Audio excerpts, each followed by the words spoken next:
Welcome everyone to Almost Cancelled. I am Peter, that is Connor, and this is our TV news edition of the podcast, where we're going to talk about pilots, renewals, cancellations, series orders, all that kind of thing, all the juicy stuff, ranging from shows we're interested in to our usual fun trip down the network broadcast TV slate, and basically make fun of all the shows they describe, because they're usually boring and or funnily written.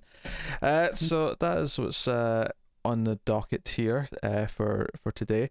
We actually have some fairly big news on this. Again, we've been kind of in this like every other week cycle of the news show, and it kind of worked out in our favour this time, because the back half of last week, because we're recording this at the start of the week, which is a bit weird, but we are, and the back half of last week was basically dead for the most part because of Thanksgiving. Like half of the week was just devoid of anything, other than one juicy thing, which is what I am using as the headline that we're going to talk about first. Because out of nowhere, we have a new project from Netflix, titled currently as Wisteria, which could just be a working title, could be a code name rather than the final title. It's just really hard to say, honestly. But why is this interesting? Why do we care about this? We care about this because this is being billed as written and directed by David Lynch. We have new David Lynch material, which on its own is an event. Well, it's a movie or TV, he makes stuff so rarely now, and I love his stuff so much that it doesn't matter. It's that anytime he's making something, it's an event. It's going to exist. The conspiracy theorists, and I say conspiracy in a good way here, are pointing out that Wisteria, the only other thing that anyone can think of with the word Wisteria in it, is Desperate Housewives. Like, they lived on Wisteria Lane. Right, okay. And season 2 of that show, and maybe more actually after that, I don't know if he stuck around, but Kelly MacLachlan was in that show. Okay. And it is from the same production company who made Twin Peaks: The Return. People are going nuts with the theories. Honestly, I don't care if it is or if it isn't connected to Twin Peaks. New David Lynch material, whether it's completely standalone and just some new David Lynch like mind meld thing, well, or if it is connected to Twin Peaks, I don't care. Either way, I'm going to be ecstatic. Sure, I would say expect it not to be Twin Peaks and be pleasantly surprised if it is. Having the same actor means so little, especially when it's an actor that he's worked with multiple times already over decades. Oh, don't mismistake what I just said there.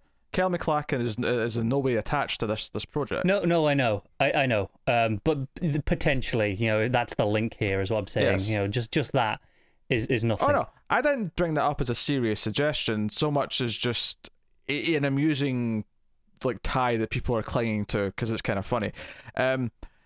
So this is cool, and it's got a production start time of May. So the plan to shoot this is May next year, which seems, I mean, stuff's kind of shooting anyway, just with more precautions.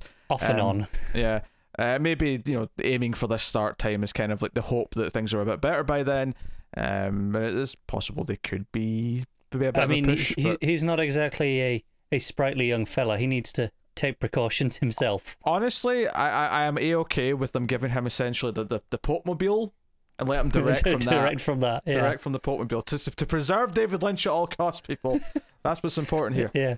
Correct me if I'm wrong, because I did skim this news when it broke over the weekend. None of this was officially ordered by Netflix. This is all just things have been spotted in the wild.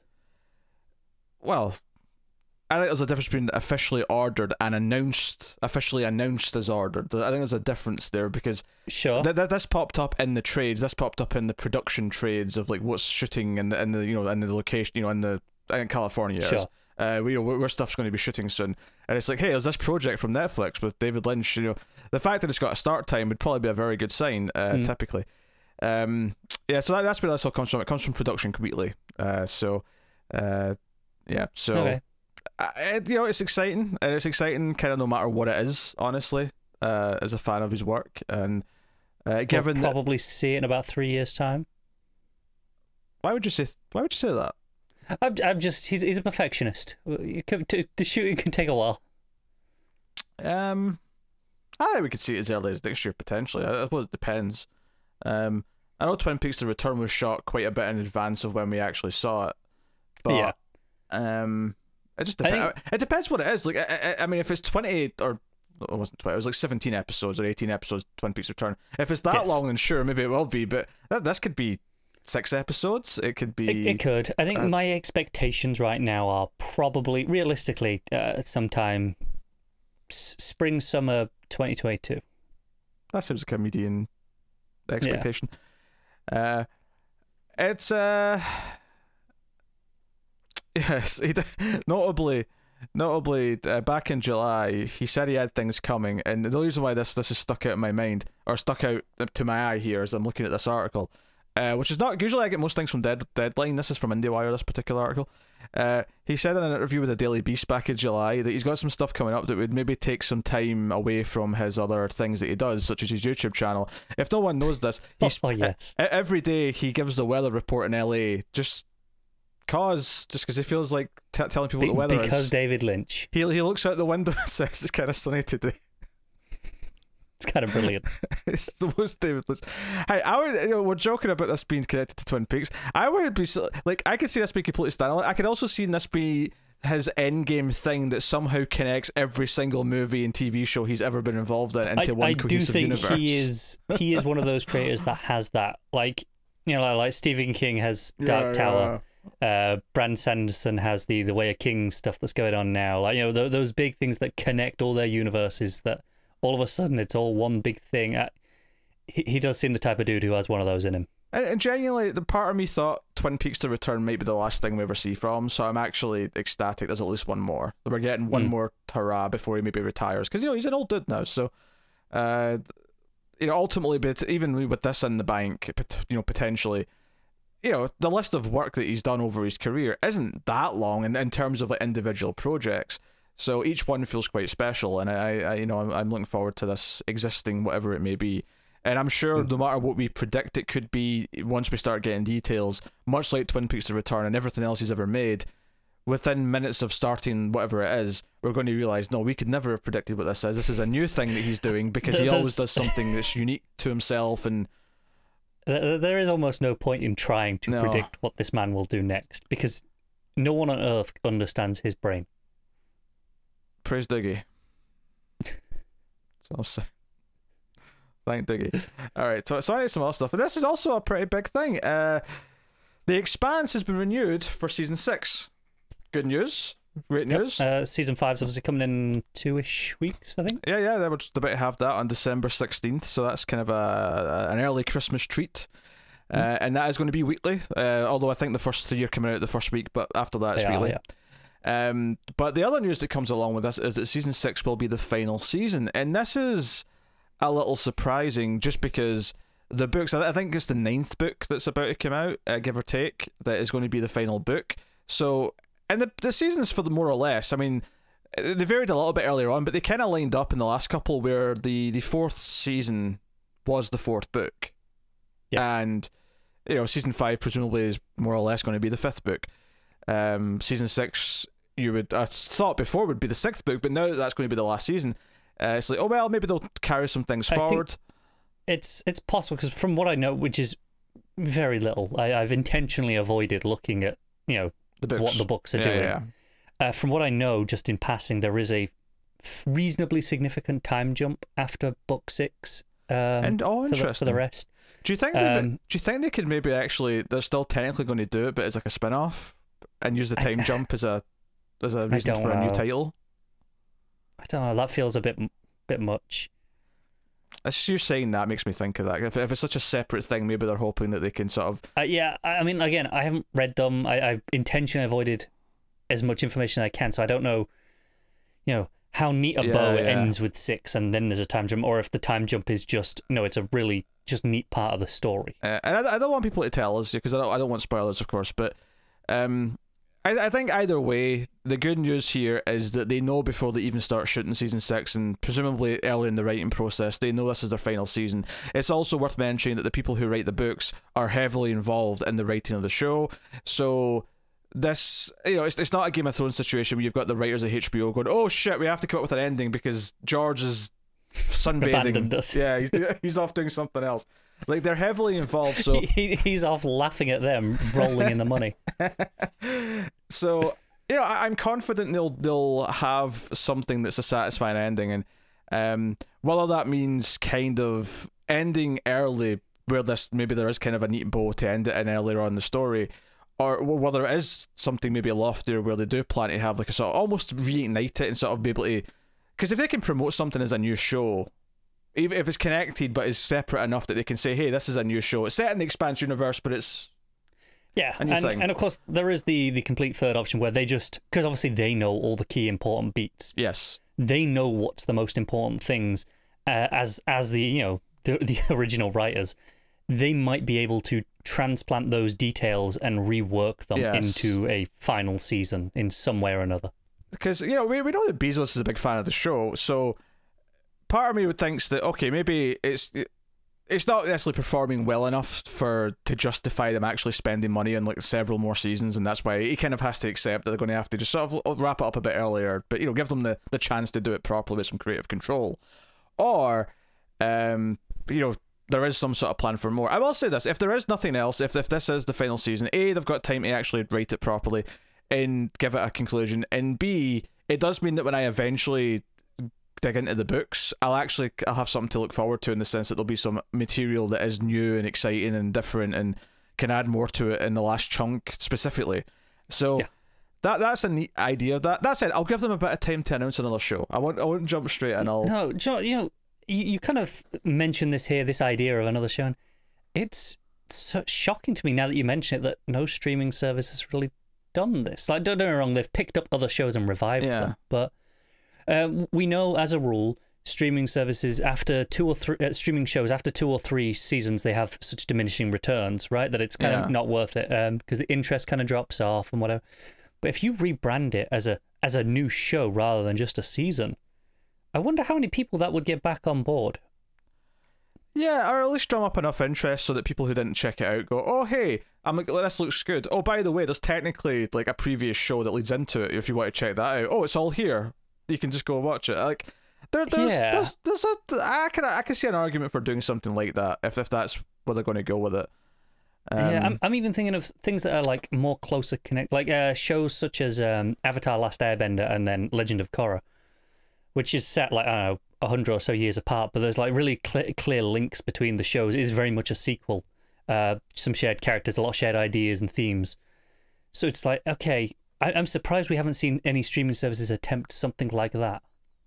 Yeah, I think there's potential here, and I'm not necessarily, maybe it's partially wishful thinking, I guess, but it's just because the way you said that there's a time jump that I'm like, well, maybe if they rebrand it a little bit and like present it as something you can jump onto there, as a way to kind of like drum up interest in it again that feels a bit fresher than just here's season 7 of a show. Maybe that's a way of like, instead of having 9 seasons of a show somewhere on Netflix or something like that, you have 3 seasons or 3 shows of 3 seasons that are all connected. It's kind of like how in comics sometimes they'll do like a 12-issue run, and then the exact same team, same writer and artist will rebrand and launch a whole new #1 and do another 12-issue run because it gets more people on board. It's a weird way of phrasing it, but it's essentially doing a sequel to a TV show. So you have like several seasons of a show, and then you say, here's the sequel show, which also gets several seasons, and it's like, well, why isn't there just one big show? Well, just cause. That's just how it is. Yeah, they generally have to come up with some justification, right, as to why this is different. I mean, if the time jump brings in a lot of new characters, for example, then that would be, it's like, okay, there's a new lead, or there's several new leads or something. Like, there could be reasons to justify it. And given that this show is about the Expanse and what it's poking at, in seasons 3 and 4, like, I could see it being pretty different after a time jump, given what they might be finding and what they're contacting and, where things are going. Yeah. So there's a lot of potential there. But it is worth mentioning that Cass Anver, who was accused of several instances of sexual misconduct during the summer. They'd already filmed season 5, so he is in season 5, the season that's launching in a couple of weeks. His character Alex is already in that season, but he will not be returning for season 6. They've taken that step. I suggest they maybe alter slightly his appearance in season 5, either maybe tone it down a little bit in editing, or at the very least not focus on him as much. But yeah, they've got enough time in the editing to do that, especially with it being mostly weekly. I'm sure they'll manage. I suspect most of the editing's already done anyway. It probably is, but if after this was official, because obviously internally there was an investigation. That's what this came about the result of. They probably knew the result of this investigation earlier than they're telling us now, because they put this with the same announcement. But if for whatever reason they didn't have the editing finished, or they want to redo things now to change it, they got plenty of time. Yeah, so we'll see how that goes. And showrunner who's been around is back as well. So it's all good news. Otherwise, other than the fact that it's maybe ending, and it's hard to feel too sad about this because they know it's ending. It's not a sudden thing where we don't know, like, we're going to have all these cliffhangers that are unresolved. But also just the fact that we got literally twice as many seasons because it moved to Amazon. Because this is the weird thing. We've not even had season 5 yet, so we still have 2 full seasons of this show to watch. We're not even close to actually being finished. It's just we now know it's ending with season 6. Yeah, it's fine. And the writers on Twitter themselves were going, look, hey, we got 6 seasons of a TV show at this sort of level of quality. We're pretty happy, and I get that. 6 seasons is nothing to sniff at. 6 seasons in a movie. Hashtag it. The movie, come on Amazon, you cowards. But I'll be fascinated to see if there is some kind of internal plan for something after it, whether that's a show that's technically a spin-off or even just some Amazon movies or something. I don't know, maybe the later books lend themselves more to 2-hour movies than they do seasons. I have no idea. Who knows? But yeah, so that's that news. So all the things that have ended, this one is, I saw this coming a mile away. It's kind of a shame because I somewhat enjoyed the show, but Utopia has been cancelled after 1 season at Amazon. Basically the subject matter made me just assume that it was not going to be renewed, just because they probably thought, people don't want to watch a show about pandemic conspiracies right now. It's just not anything that anyone's into. Yeah, so me included. There it is. I mean, I didn't really give a shit when I was watching it, but I will say this: the finale had like 5 cliffhangers, so it's a little bit funny.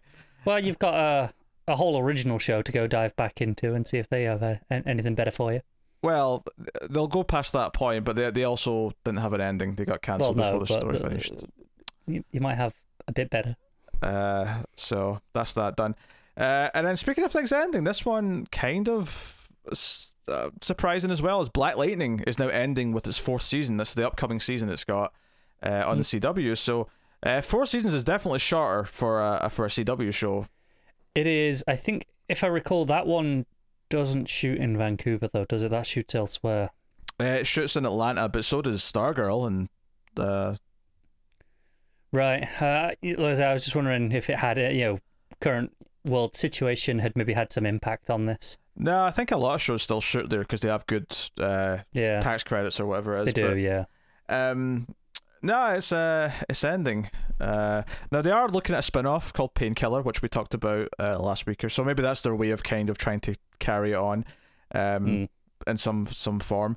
Now they know it's ending, of course, so they can give it a proper ending. But I think more than anything, what this says to me, or what this makes me think, is I'm looking at the CW verse as a whole, and I'm like, Supergirl's ending, Black Lightning's ending, Superman and Lois is starting.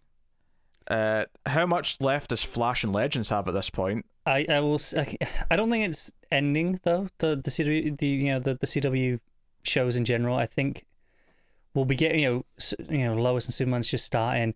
I can see them. Okay, now they've cleared out some space. They'll go back and pick up the Canaries. Maybe. It's just kind of weird how different it's going to look, and it's just funny how they spent the end of Crisis on Infinite Earths, which was the last thing we watched from any of these shows, ended with the formation of their Justice League with all of these characters, and like half of that team is going to be gone by the end of next season. Like they're all like they spent so much time building to the idea of them forming a Justice League, and Supergirl's going to be gone. The Batwoman they had is gone. I mean, there's a new Batwoman, but the Batwoman that was there is gone. Black Lightning's going to be gone. It's just kind of funny. It's in a way that could be really interesting from like a crossover storytelling perspective of kind of them being the second generation heroes for a lot of them. I appreciate that thought, but I don't necessarily feel like that's as exciting when the first generation don't actually get a chance to do anything. Yeah, I know. It's one of these things where the real world idea of running several TV shows gets in the way of just like how comic book characters are supposed to work and like last for such a long time. It's no, I agree, but it's one of those things where I'm like, I can't really hold it against them too much, because that is a lot of effort to coordinate on a TV show. It is, but part of me does think, well, couldn't you have like gotten there like a couple of seasons earlier, so you could have had a couple of seasons where all of this original team were, during crossovers at least, you know, coming together and saving the world and doing stuff. It was almost like for a few seasons they were terrified of doing the big storylines, and it wasn't until Crisis in the year before with you know, the book and all that they actually started really saying, oh, let's just use the big stories, let's actually do the big comic book it's stories. One of those things where even without it being official and the full, like, you know, the Hall of Justice at the end of that last one, it still felt like a Justice League crossovers for some of them, some of the bigger ones before that. So it's not like there was nothing. You know, that feels a little bit harsh. God, they never did anything as a team. It's like, not as an official team, no, but you know.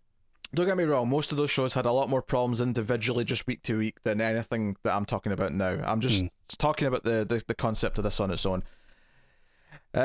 What's up next here? Apple TV Plus has revealed the premiere date here for All Mankind Season 2. I thought I'd mention this since it was one of the more interesting Apple Plus TV shows. Where is it? It's premieres Friday, February 19th. So we're starting to get dates for February now, just to give you an idea of where the news is falling in line. So neat. Thought I'd mention that for people who are interested. Some Stranger Things cast additions for Season 4. There's a bunch of names here, and honestly, I'd have just left this out, except one of them, as a horror fan, I kind of, you know...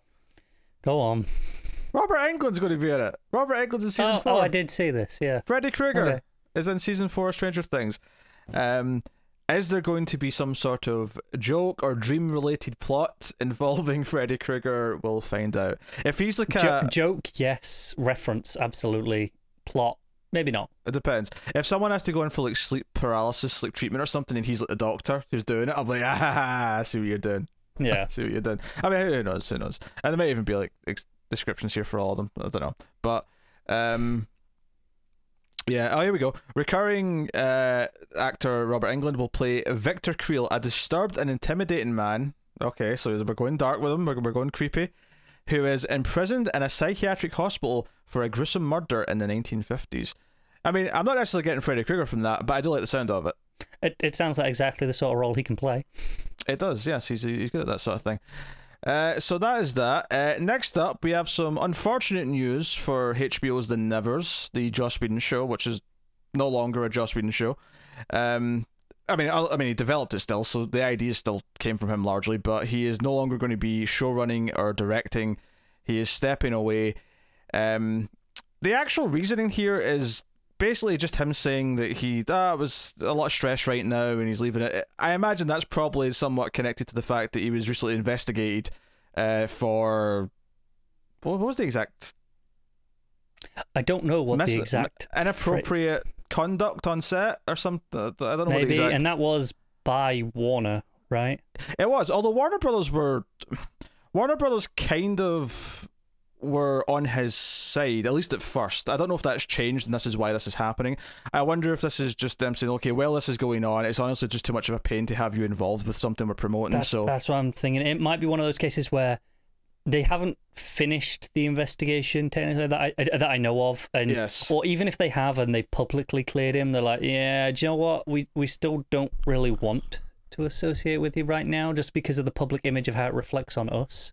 Yeah, I mean, it's probably more that than anything. It's probably just because I don't buy it, like, because what else is he doing right now that he's too busy to make a TV show? It's not like he's not done a TV show before and doesn't understand the workload or what it is. Maybe the pandemic slightly. And this is an idea he has had for years. This was the one. This is the Victorian superhero one, right? Yeah. This was announced as a comic book like 5 or 6 years ago.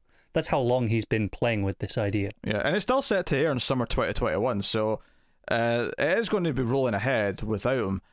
So, I mean, obviously, this is sad in the sense if you're a Whedon fan, if you're a fan of his work and we're excited for a new TV show by him. I mean, obviously, I'll still check it out and it still might be great, but it is hard not to be a little disappointed by this. It being connected to all this other stuff, though, I mean, it's hard to not just kind of like, so go, well, fair enough then, we'll see what goes on and see how all this shapes out. They might know stuff that we don't. Yeah. Honestly, it's a subject I've mostly stayed away from talking about on videos and online, mainly just because people know I'm a fan of his work, and I feel like anything I say in any way, shape, or form is going to be so analysed and so... Like, I feel less pressure to talk about it in a way that just, I'm like, no, I'm not going to talk about it.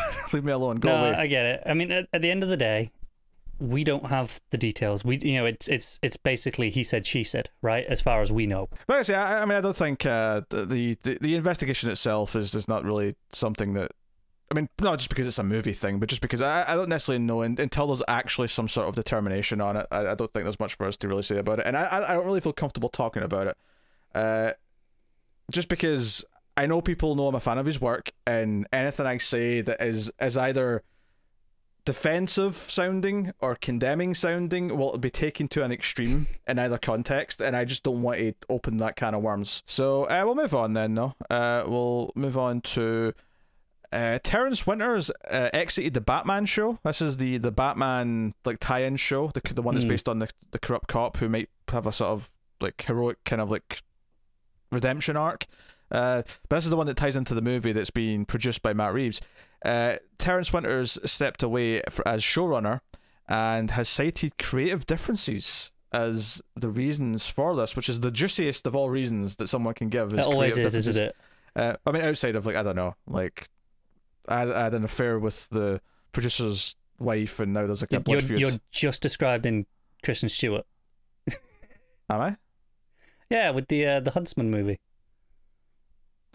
Yeah, because it was a whole thing. It was a whole thing. I remember that you've said it, but yeah, because I'm thinking about the Huntsman sequel movie.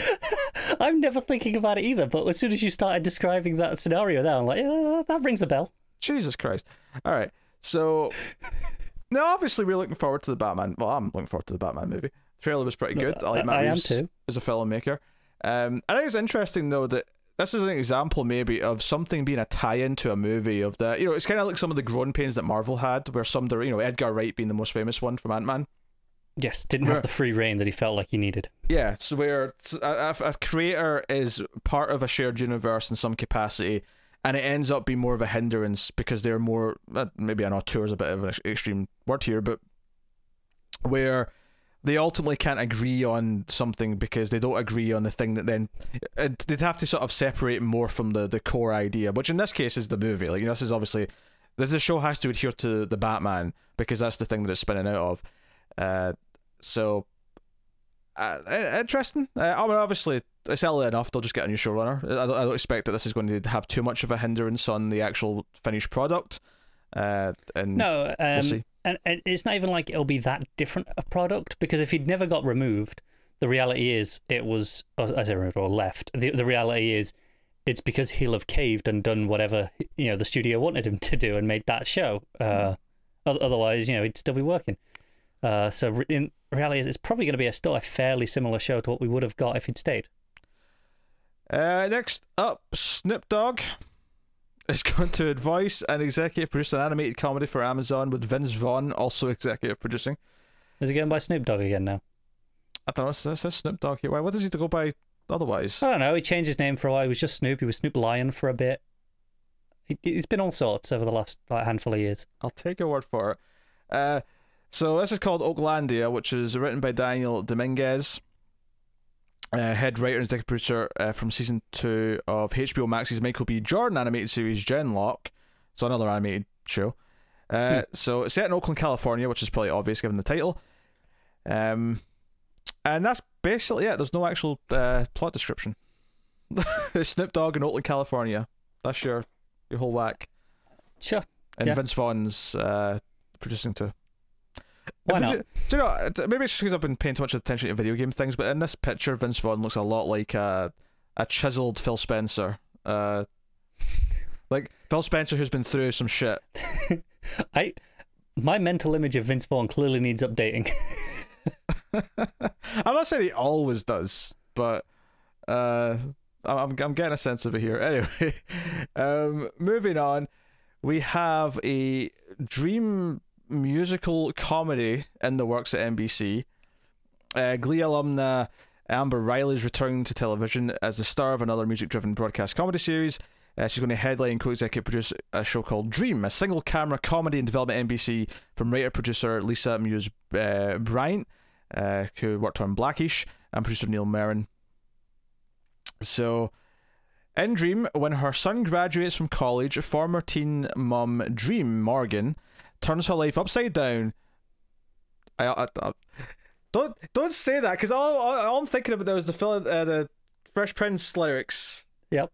That's all I'm thinking about. I almost just putting you in the mood. Hey, look, it's a musical. Just think of a nice, cool song. I almost said Philadelphia there because it says Philadelphia in the song. Philadelphia has nothing to do with what we're talking about, but I almost said Philadelphia because all I could think of was my life got flipped, turned upside down.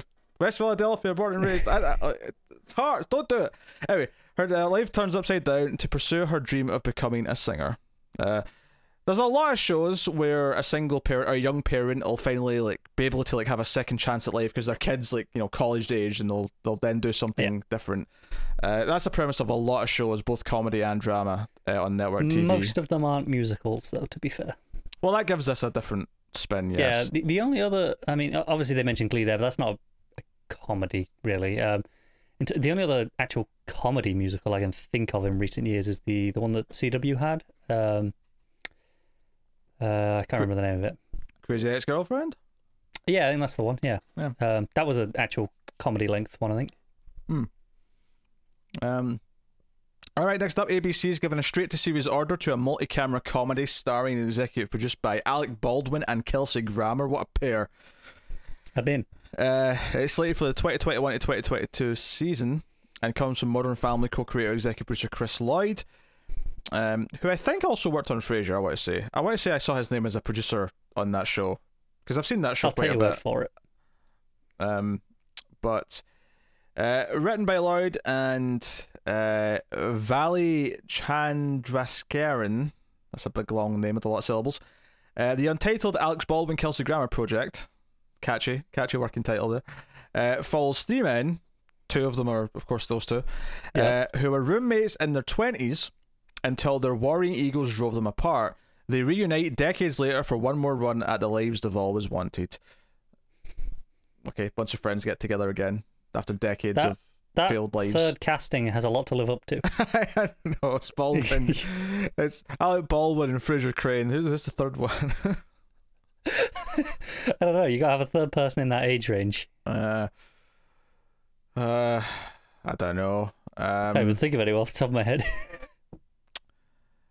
What's your face? Zac Efron, maybe? I don't know, maybe he'd fit in.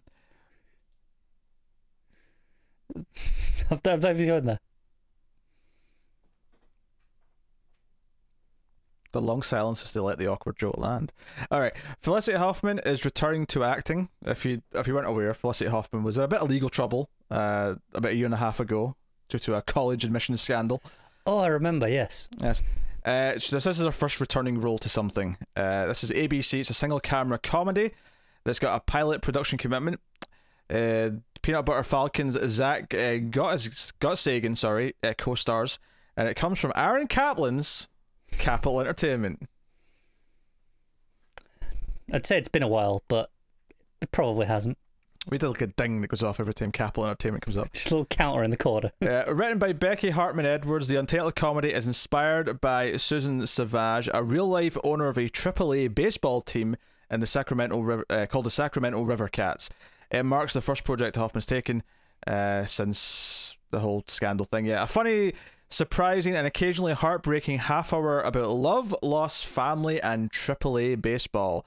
The project stars Hoffman as the unlikely owner of a minor league baseball team. After suddenly losing her husband and inheriting his beloved team, she is forced to navigate her new normal with the help of her dysfunctional family, including her oldest son, a baseball devotee with Down syndrome, her work family, and her Sacramento community at large. This is the story of a woman navigating grief, local politics, and the business of sports, and learning not to just adjust, but to thrive.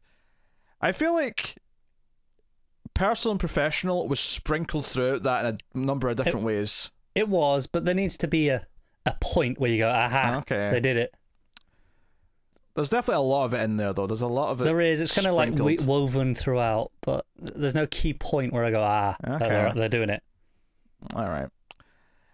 Next up, Jamel Hill is moving into scripted TV. She's a ESPN presenter. I wonder if this will be sports related. Well, I don't know in advance. We'll find out. You want me to care about something else that I'm just not going to? So she's teaming up with Gabriel Union to develop a half-hour comedy series for Showtime about black women with financial independence. It's called New Money, and it's based on a story from Hill and the undefeated journalist Kelly Carr. The show doesn't sound very sporty. No, it doesn't, does it? The show is centered around black women who have solidified their careers, achieved financial independence, and moved past the awkwardness and money struggles of their 20s. Now, firmly in their 30s, the ladies must deal with the repercussions of the new money, which brings in hanger-ons, false friends, unwanted media attention, and greedy relatives, while also navigating the treacherous world of dating. Oh, okay, that one I'll give you. Yeah, no arguments on that one. The treacherous world of dating. Breaking out the good stuff, and by good stuff I just mean Jameson. So, Okay, that means nothing to me. It's pretty cheap. Hulu is developing a half-hour dramedy. Sorry, it's a dramedy. Yes, dramedy. In the world of technology and dating, based on the New Yorker short story from Kate Falk. The author is writing the series with Catastrophe co-creator Sharon Horgan, with Modern Family's Jason Weiner as executive producer. It's called Out There, and it's developing with 20th Television. Again, and not saying 20th Century Television just feels weird. Just call it 20th Century Television. It feels petty. Yeah. It tells the story of Meg, a lonely and single woman in San Francisco who thinks she's found the rarest of unicorns in Roger, a disarmingly handsome, attentive and empathetic man. But she'll soon discover that he's a blot, a fake man programmed to steal her identity, ruin her reputation and destroy her life. I was banking on serial killer, but I mean, close enough. The cake is a lie, ultimately, I think, is the point there. Pretty much. Before I move on to the dramas here, I'll take this time to thank our Patreon producers for the month. So thank you to Tyler Hess, Cindy Palacios, David Short, Board Now, Al Treisman, Christopher Moy, Brett Williams, and David Brown. They are Patreon producers for the month. We're actually recording this in the very last day of November, so these may actually be different tomorrow by the time this goes up, but as of right now, that's the Patreon producers. So you can, of course, support us over at patreon.com/MailFuzzTV for as little as $1 per month and get access to some bonus content. The producers, of course, are up at the $20 tier or more, but there's various things to get. You can also support us with no monies by simply hitting the like button on YouTube, subscribing, commenting, all those things. They help out a lot. They let YouTube recommend us out a little bit more. Also, rating the podcast on iTunes or wherever you get the podcast from, 5 stars with a little review. All of these things do help a bunch, so if you do enjoy the content and want it to keep coming and encourage us to make more with great success. Great success! That was a bad Borat voice, but... That was terrible if that was what that was supposed to be. Great success! I need something else. Have. Okay, that's my Borat voice. I mean, it'll be a good Borat voice, but that's my Borat voice. It's better. I have a chair, I have a chair, king of the castle, I have a chair. Right. Just find it, okay? There you go. Thank you to our patrons. Love you loads. Okay. So first up then, here, we have something fairly meaty. Nothing new in terms of this existing, but it's officially been ordered, and that is The Last of Us. It's been ordered by HBO to series, with Neil Druckmann, who is the creator of the games, working alongside Craig Mazin, who worked on the Chernobyl series, as well as the classic science fiction comedy Rocket Man. So... He's on board. Is that true? It is true. It's a really, really dumb 90s comedy, which when Chernobyl was big and like obviously getting a lot of award praise and everyone was loving it, it was really funny to point out that this guy has made some of the weirdest and shittiest comedies I've ever, but all of a sudden is doing Emmy award-winning TV. It's very odd. But he's working on Last of Us, and given that it is in a post-apocalyptic world, I can see how the Chernobyl feel might lead into it. So yeah, and it is going to follow the plot of the game, at least in basic premise. It mentions Ellie and Joel in the description. So yeah, we've kind of spoken about this before, haven't we? Yeah. It's hard for me to actually be that excited about this because, I mean, it's a great story, but I have played it. I don't know if I need to watch the same story with different actors, and I am one of the only people on Earth who did not enjoy the direction in Chernobyl. It did not work for me. Yeah, so I'm like, oh, okay. Yeah, Craig Mazin's not the director, though. Is he the writer? Yeah, he's the showrunner. He's the writer. Okay. Yeah. Okay. I can't remember. It's been ages. I mean, you're absolutely mad because the direction in that first episode of Chernobyl you watched was 10 out of 10 immaculate. It was absolutely That's tremendous. what everyone seems to think. I get that I'm the outlier. I'm not arguing that. That's what everyone knows. Sure. But it didn't work for me, and that's all that matters when it comes to my opinion.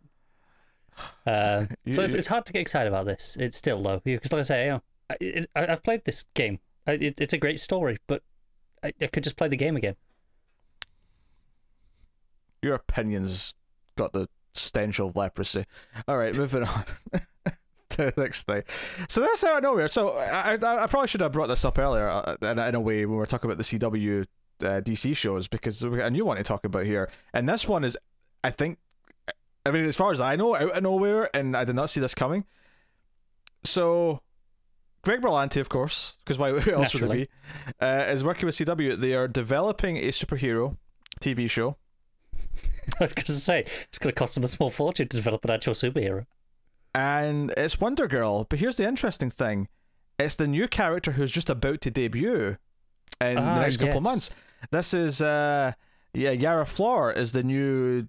She's like the Wonder Woman of the future, and like an upcoming sort of like alternate future event that's happening over the course of January and February. But she's a brand new character, and we have a TV show in development before she's even launched, and this is like a hell of a gambit of synergy. And if she's a good character, if she's liked, if she sort of hits off, then this could actually be a stroke of genius. If she is just kind of whatever, then it might feel kind of floundering. But I think this is how you turn a new character, because I mean, I think it was on the last episode of Comics from the Multiverse when we were discussing the new Suicide Squad book, how hard it is to get new characters and make us, care about them long term. Most attempts at new characters over the past 2 decades are just kind of okay, and then the character's forgotten about. You slap a new character like this and give them a relatively major sized TV show that will probably get at least a couple of seasons. You pretty much cement that character exists immediately. Yeah. It's very interesting.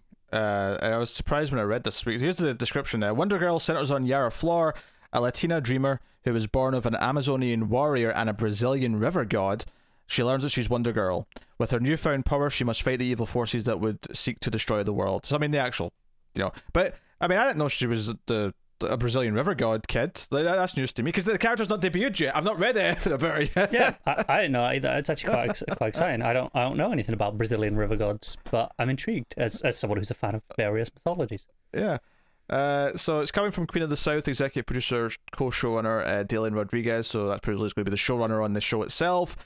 It was just so weird about this though. It says here the network is developing Wondergirl, a drama series based on the DC character created by Joelle Jones. I'm like, well, yeah, I guess technically she did create her because she's writing the 2-issue book that stars her in the next couple of months. Yeah, but it's it's her original character. It's just so weird though, because like we don't even have the book yet. I don't know. It's just boggling my mind. It's going to put a lot of. I know this is more about the comic than the book, but it's going to put a lot of expectation on that comic when it comes out now, where it's like, oh, okay, this is kind of a pre-pilot. This is a proof of concept for a TV show when we're reading that, even though I'm sure that's not how Joelle Jones was thinking about it when she was writing and drawing it. I'm sure she was just trying to make a comic. Yeah, but it kind of, in our minds, is going to be a proof of concept for a TV show now. I mean, it's something inevitable for a lot of comic creators that eventually some of their work, either their own original characters, or more likely a story they did for a big character, will eventually be adapted into a movie or TV show. I can't imagine what goes through Joelle Jones's mind when she finds out that a character that's not even been published yet, that she's just literally worked on over the last couple of months, has already got a TV show in the works. I have to imagine she's rubbing her hands and going, oh, think of all the royalties. Because DC, from what I know, are pretty good at actually paying creators royalties when their works are adapted to screen. From what I know, they're a lot better than Marvel at that. Okay. Does that include Alan Moore? I think he does still get paid quite a bit for it, yeah. I said Alan Moore there, not Moore, but we'll just we'll roll past that. That was a slip we of the know tongue. you meant. Next up. So Alicia Vikander is producing and possibly starring in an adaptation in the works at MGM and UA, that's United Artists TV, an adaptation of Hitchcock's Dial M for Murder as a limited series. Yeah. And I like Vikander as well. I like Hitchcock. I like that movie. So, and I'm very glad they said limited series. Oh, of course, yeah. That's something that could last forever. But yeah, it's like a 6 or 8 episode thing. Maybe you could see this being potentially great. Yeah. So the movie came out. Well, I mean, it was a play first. I should mention that it was a play in 1952. The movie came out in 1954. So that was a quick turnaround where Hitchcock saw this play and went, "I'm doing this." Essentially, it's like, hey, I got this. And I wonder if he went out and bought all the tickets so no one could see the play, because he did that with Psycho. He made these people go buy all the book so that no one could read the book before the movie came out. Is it go and buy all the copies as you could find? Now that is standard Dick. So this is my twist to reveal, not the books. Yeah, screw you, original author. I'm doing this. Hey, to be fair though, if all the copies were purchased, then that author still benefited. Raking it in. Yeah, he still sold all of his copies, and I can only imagine more copies were ordered after the movie came out. And presumably, you have to imagine that. I mean, there were definitely some people who watched the movie and went, "Huh, this is based on a book. I'm gonna go and read that book." Yeah. So it seems like a dickish move, like almost like a reflex face value. But when you actually stop and think about it, no one's a loser. No one's losing. Not in the long term. Yeah. No. The people who are losers are the consumers who wanted to buy the book at the start, who wanted to read it. I can still like there was a message board saying, "Hey, this book's good. You should check it out in 1952." There were still reviews in the newspaper. You said that as if like a newspaper's an alien thing. Like you've never looked at one. Like you've heard of a newspaper, but you've never actually seen one in the wild. I've never read a review in a newspaper. In a newspaper? I know there were reviews in newspapers and still are, but now they just tend to publish them online. I just read them on there. So, I'm going to read the description here just for anyone who doesn't know what Dial M for Murder is, which is a great title, by the way. I love that title. The original Dial M for Murder centers on a retired tennis champion played in the movie by Ray Milland, who discovers that his wife Kelly has had an affair. Kelly being the actress, by the way, has had an affair and hires an acquaintance to murder her. When the plan backfires and the wife kills her assassin, her husband frames her for the man's murder, with his elaborate plot only uncovered with the help of his wife's lover hours before she was to be executed after being sentenced to death. So it's a very, and I suppose as I watched the movie, but just reading that description again, yeah, there's very much like it's not a comedy, it's definitely a thriller, but there's almost like the way it flips when like the assassins try to kill her and it ends up turning into her killing him. There is definitely a lot of fun to be had in that premise. Dark irony to it. Yeah. So, and I like Vikander. So I do too. I think she's very good. And we're still apparently getting that Tomb Raider sequel, which I'll believe it when I see it. Did that not get recancelled recently due to all the pandemic? It wasn't recancelled. I think it got pushed back again or something like that. I thought it was like delayed indefinitely or something. Delayed, but it's still technically on the docket. Okay, but we'll see. Maybe see it one day. But yeah, so that's Dial M for Murder. So that could be a cool mini somewhere. Next up, Gugu Mbatha-Raw, who we've seen in a bunch of things. Black Mirror. Someone else who I also like a lot. Notably. She was recently on The Morning Show, which is one of Apple TV Plus's shows, which is relevant here because she's now leading another Apple TV Plus show, a new psychological thriller coming from the High Fidelity co-creator and executive producer Veronica West. I wonder if there's any relation to Frank West of Dead Rising fame. I'd love to know. He's covered wars, you know. Keep it moving. I know you don't get it, but people out there who like Dead Rising were cackling at that reference.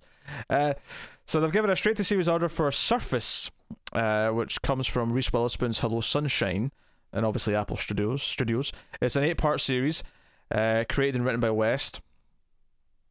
Where are we? So I'm just looking for the description here. If there is one, there might actually not be. This might be a... Well, that gives us very little to actually say about this. Yeah, it's not a full-on description. Okay, so things it has going for it. I like Gugu Mbatha-Raw. thing that's against it, Apple. That's about it. I don't really know anything else to say. I've got no other information. Yeah, and actually, just to confirm this, Apple, it says here, Apple did not disclose any details or a log line, so yeah, there's officially no details. There's nothing, okay. It's a psychological thriller starring Gugu Mbatha-Raw, which honestly, it might be enough to be interesting, but not a lot to go on as of yet. Next up, Stars are developing a series inspired by extraordinary women of history. They're doing, like, I think this is like an anthology style thing, with each season being a specific historical figure. They're starting off with Eleanor of Aquitaine, from a discovery of witches writer Susie Conklin and Playground Entertainment, as the sort of the first idea, the first season. They've optioned the rights to historian Alison Weir's biography, Eleanor of Aquitaine, A Life, and its companion novel, Captive Queen, for the first season. I have some of Alison Weir's books. I haven't read any yet, but I have a couple. This character, or this historical figure, was played by Katharine Hepburn in the 1968 film The Lion in the Winter, which I've not seen, but I mean, it's just a point of reference just in case anyone has seen it. I can't say I know anything about this person, so I have no idea what this is. The name rings a bell. I've definitely, like, if I heard some details, it would probably start coming back to me, because I know I've heard this somewhere. Sure. Yeah. So I mean, that sounds like the sort of thing I would probably be quite interested in. Well, I'll give you, here's a little bit of description here. But I mean, obviously the idea here is that each season would, take another historical figure and tell their story.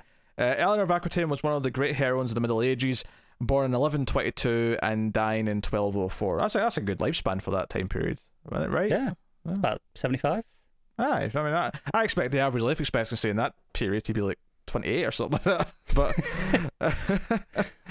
But she was Queen of France and England as a result of her marriages to Louis VII of France and Henry II of England, and was independently the Duchess of Aquitaine. This is why I know this. Okay, I've read this chunk of this in history stuff. Not Alison Weir stuff, but I have read through Louis' stuff. I've read that, so that's why I know the name. I have to be honest. Once I start reading things like Henry II, I'm sleeping. I'm bored. I don't care what's going on anymore. Very interested in that sort of area of history personally. I'm good. I'm good. But yes. Let's move on. HBO. Oh, this is a weird one, this actually. HBO Max has got the US rights to Amazon's Spanish original, La Joya, which is weird because you would think that Amazon would just be having this in all the whole planet, because it's an Amazon show. The only thing I can imagine is Amazon think they can get more money from selling it than what the value of it drawing in new subscribers is. I guess, yeah, it's an 8-part series. Coming December 8th on HBO Max. It brings the story, the disappearance of a young girl who becomes the center of a police investigation into an online game that grooms men into assaulting women. So very dark, sort of thriller investigation series by the sounds of it. But yeah, honestly, I may have skipped this if it wasn't for the weird part of, wait, HBO Max got an Amazon show? Like, what? What's going on? Yeah, like, the only thing I can imagine is HBO Max paid enough that it's worth more to sell it for just the upfront cost than it is as to, well, we think it'll bring in this many US subscribers. Yeah. I mean, possible, but that I also wonder if it's actually something different. I wonder if it's maybe just because it says here, they debuted it in Latin America and Spain. I wonder if this is one they don't outright own all of. This is one where it was like a co-production or something, and maybe they like. This is why it's more open, because stuff that Amazon just internally makes or funds just goes straight. This is just an Amazon show, and it's going to be on Amazon all over the planet. It is, and we've seen this with Netflix quite a bit, where they can be the international distributor of something, and they will call it like a Netflix original. Like there's tons of anime that outside of Japan are just Netflix worldwide, and they're like, it's a Netflix original. Like, it's not really though, is it? Yeah, but hey, next up, TNT are developing They're still making stuff. Yes, why wouldn't it be? I don't know, just to cover the last time we spoke about them. Snowpiercer. Is that TNT in the end? Yes, TNT. Oh, okay, fair enough. I thought I moved. Well, it did technically once, but it moved back before it aired. There we go. There's a reason why that was in my head. But yeah, developing a drama series called Fire Season, written by Joy Blake from First Kill. Fire Season is about a group of strangers who are forced together in a real-time escape from a deadly wildfire. I guess someone's watching the California news and thought, well, we can do a survival TV show. Someone had a fun time in an escape room back in February when they could still go to escape rooms. Possibly. Yeah. I mean, it's not a lot to that description, but I mean, it does give me a sense of what the show could be. With TNT's style and like budgets, typically, I'm not. It might be okay because it sounds pretty restrictive in its environment. So maybe they get away with a lot on a lower budget there. Yeah.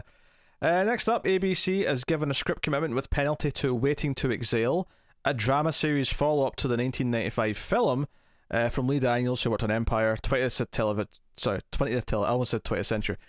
television, where Daniels under a deal. Written by Attica Locke and Tembi Locke, who are obviously, I assume, related then, given they're both the same last names, and directed by Anthony Hemingway. Waiting to Exhale is infused with the humour, senselessness, and sincerity of the groundbreaking and beloved original film. Now, I will caveat here and say I've never heard of this film, so I'll take their word for it that it's beloved and groundbreaking, but I literally have never heard of this at all. What was it called again? Waiting to Exhale. Exhale. I like how you said that weird both times and then corrected yourself. I know. Waiting to Exhale, yes. I don't know why, but for some reason reading that feels weird. Anyway. TV Reimagined looks at the next generation of our women through the lens of tangled friendships and complicated lives of their daughters. So, yeah, I mean, just going from the image here and what they just said there, it looks like it's a movie about 4 female friends. Sure, okay. So this is like a follow-up years later. Yeah, I'd never heard of it. So, I have a dad, really, but fair enough. It seems like something, given ABC's typical like target audience, it feels like something up their alley. Speaking of movies becoming TV shows, NBC is developing Finding Forrester, a drama series based on the 2000 film by Gus Van Sant that starred the recently late Sean Connery. This is, I mean, I've never seen it, but I believe this is where You're the Man Now, Dog comes from. I think so, yeah. I think it is. Again, I've never seen it, but I think this is where it comes from. It comes from the Shy co-executive producer TJ Brady and Rashid Newson, with director Tim Story.